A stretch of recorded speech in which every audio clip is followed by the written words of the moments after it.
da reforma tributária. Lembrando ainda que a gente ainda teve o mensalão, onde o Lula comprava todo o parlamento. Por que não comprou o parlamento para resolver o problema agrário no Brasil também?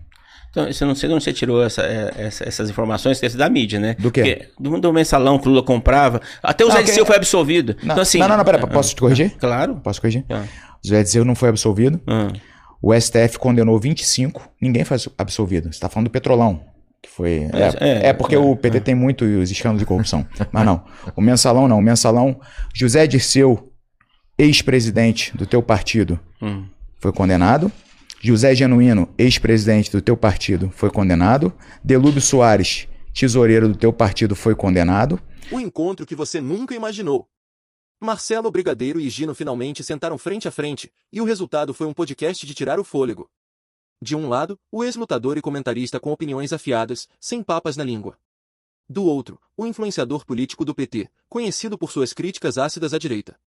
Dois mundos completamente diferentes, duas visões de Brasil, num só episódio. Se prepara porque rolou de política, MST e muito mais. Já deixa seu like, se inscreve no canal e comenta aí. Você tá mais com o Brigadeiro ou com o Gino nessa? E na Lei de Terras de 1864, o Estatuto da Terra, na época em Era dos Militares de 1964, as áreas que são possíveis de desapropriar são as grandes propriedades. E aí serve até para o debate, depois para o deputado aqui da cidade. A própria Constituição e o Estatuto define pequena, média e grande propriedade. O que é a pequena propriedade? Aquelas que têm até 4 módulos fiscais. Posso só fazer um... Claro. Acho que a gente já está indo para a parte da legalidade, né? Eu estou ainda na parte moral. Você apresentou um argumento moral que seria legitimar as invasões ou ocupações, como você quiser chamar, atuais, baseadas no fato de nós termos tido invasões portuguesas em terras de escravos. Sim. Mas se a gente partir dessa premissa, então só quem tem direito à terra são os índios, que eram os nativos originais da terra. Então nem os escravos têm direito. Então todo mundo que é filho de escravo não pode ter terra. Não, por enquanto eu não fiz nenhum julgamento moral. Eu contei uma história que nem você discorda. Eu não fiz nenhum julgamento moral. Ok, mas você fez a linha de corte da chegada dos escravos aqui. Beleza, só que antes já tinham moradores aqui. Sim. Certo? Sim, de nativos. Sim. Segundo estudos, cerca de 12 mil anos já tinha existência de vida na América do Sul. Sim. Então, se a gente partir dessa premissa, né, só índio pode ter terra no Brasil. Não, eu não disse que é só índio que pode ter, nem só negro, nem só branco. Eu tô explicando quais terras que o MST vai ocupar. Estou dizendo que o Brasil é um país desigual. Eu não teria coragem de matar índio, até hoje matam índio. Mas não é esse raciocínio que eu vou concluir. Senão eu concordaria com a invasão de Israel na Palestina. Porque eles foram expulsos de lá por 1800 anos e estão invadindo a Palestina. Então eu não estou dizendo isso. Até porque eu sou contra eles e seria contra os índios que querem tomar conta de tudo. Vai ser outro argumento. Então esse argumento eu acho que é completamente falho. Isso que você apresenta, de que justificar invasões atuais baseadas em invasões passadas. Porque senão qual que é a linha de corte? Em que ano que a gente vai de lá para cá então? Porque senão você gera um movimento onde sempre vai ter um grupo reivindicando terras baseadas em uma injustiça passada. Então, o que eu entendo você usar esse argumento. Se você chegar para mim e falar, Brigadeiro, eu defendo a reforma agrária porque existe um pessoal que não tem nada, que tem muito pouco no Brasil e a maioria é miserável, e existe terra desocupada e terra improdutiva, o que quer que seja, e eu acho que seria justo esse pessoal ocupar essa terra e eu, de repente, concordaria contigo. Acho que até concordaria contigo.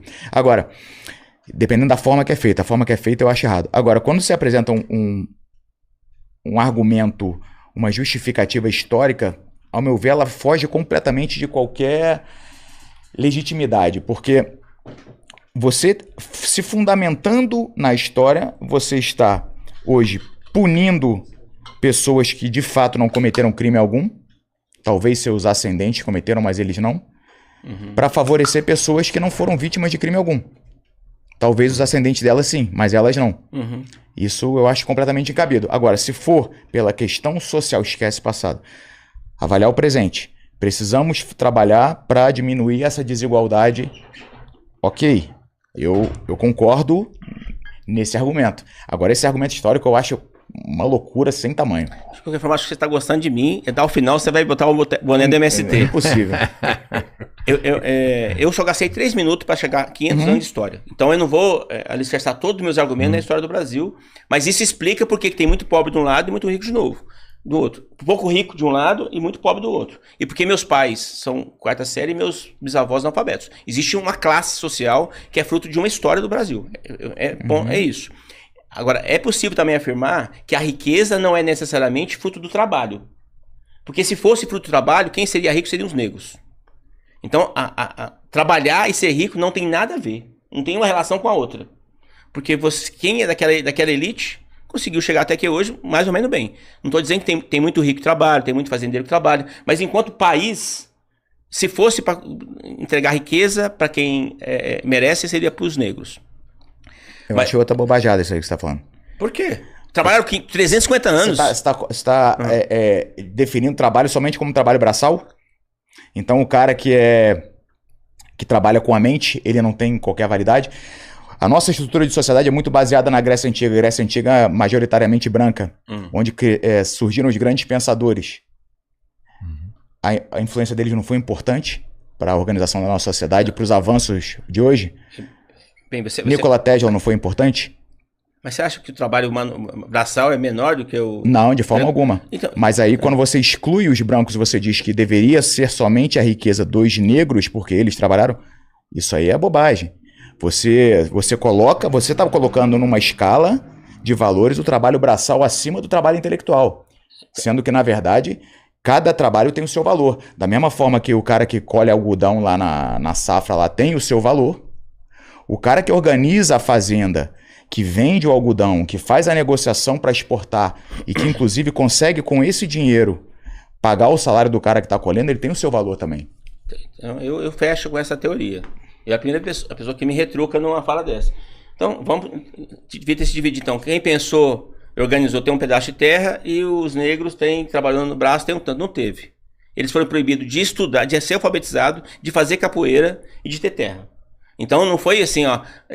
Tem do lado de cá um valor que é o do pensamento, né, da abstração. Não teve. Eles foram excluídos e isso provoca desigualdades, até porque os parlamentos, você disputou o parlamento, o Senado e o Congresso sempre foram, mas eram mais ainda dominados pelas elites rurais.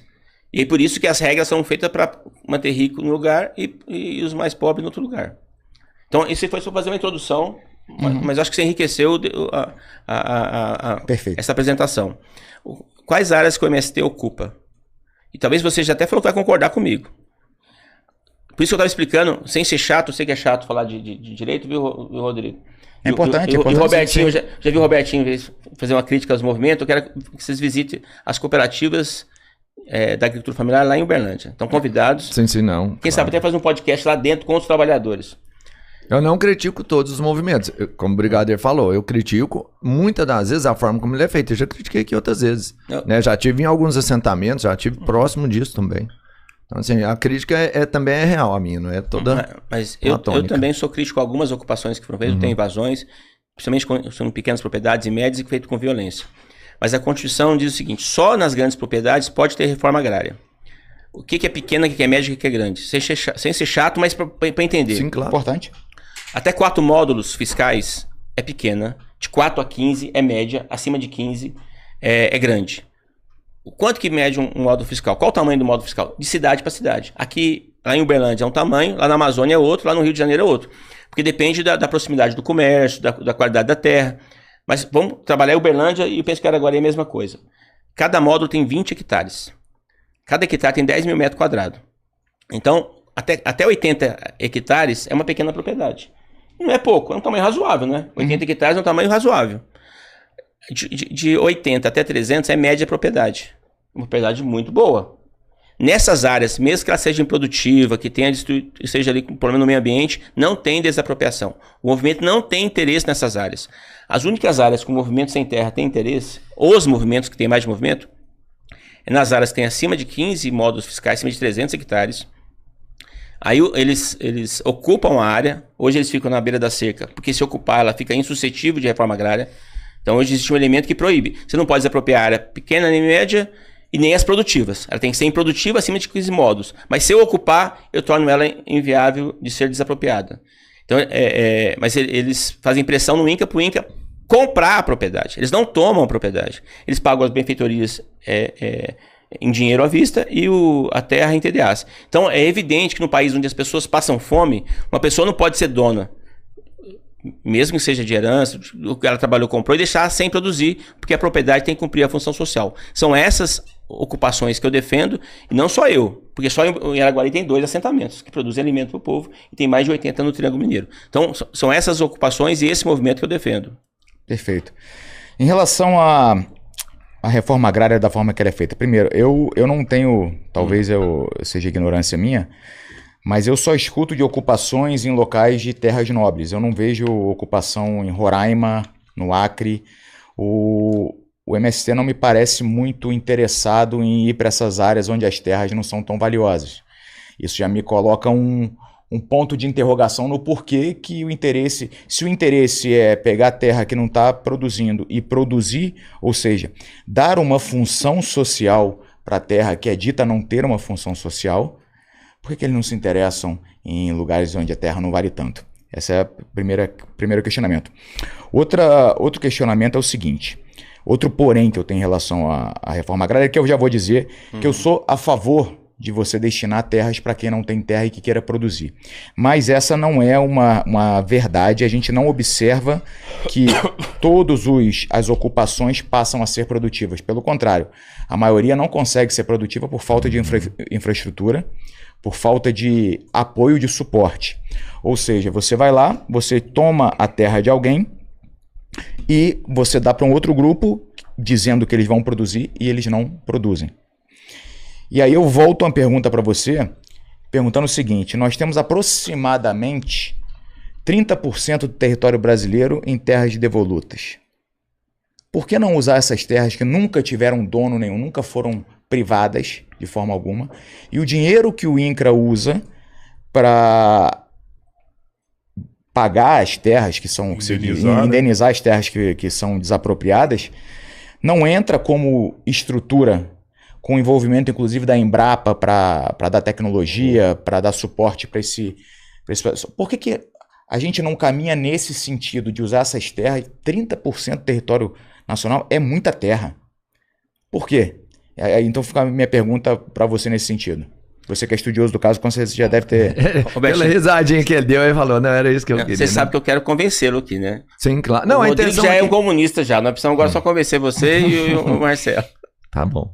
Convence, Gino, convence. Não, primeiro que a sua afirmação, primeiro você falou que não sabia, eu vou dizer que não é verdade. Os principais massacres de sem terra foi no Pará e em Rondônia.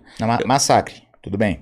Mas eles estavam lutando por terra. Ok, mas assim, provavelmente você tem, como advogado do movimento, você tem um levantamento demográfico onde são as principais áreas de ocupação.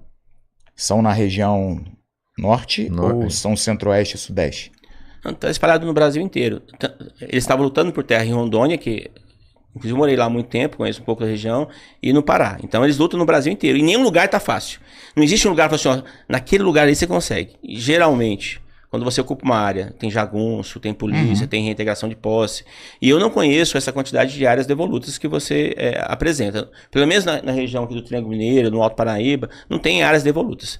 Na Amazônia tem. Quem tem feito as invasões não são sem terra. São garimpeiros, gente ligada ao narcotráfico, que vai, destrói, tiram as árvores primeiro, que são valiosas, depois bota gado e destrói. Então não tem essas terras devolutas do jeito que você coloca. E se tiver, eu sou a favor de fazer. Parte da Amazônia foi feita, inclusive o INCRA, Instituto Nacional de Colonização e Reforma Agrária, foram feitos com áreas devolutas. Mas hoje não tem tanto de terras devolutas que a gente queria que tivesse. Né? Eu mesmo não conheço aqui na região, em Minas. Mas deixa eu só, Gino, você como advogado do movimento, isso aí eu acho que são dados, inclusive, do IBGE. É uma estimativa, porque não tem o governo federal. Olha só que doideira. E aí que aí que entra o meu maior porém em relação especificamente a você. Você me parece um cara genuíno que acredita no que faz de fato, tá? Só que eu não entendo como você prega e faz o que faz. Inclusive, quero te parabenizar pela iniciativa das cozinhas comunitárias. Acho sensacional. E, ao mesmo tempo, está afiliado ao PT. que é o partido que mais explora o pobre possível. Não tem outro partido que explore mais o pobre do que o próprio PT. Então eu acho uma incoerência muito grande, mas a gente vai chegar lá mais para frente. O governo federal é incompetente a ponto de não saber a quantidade exata de terras disponíveis como terras devolutas, tá? Isso aí, você encontra, os dados que você encontra são estimativas, mas as estimativas vão de 20% a 30% do território nacional.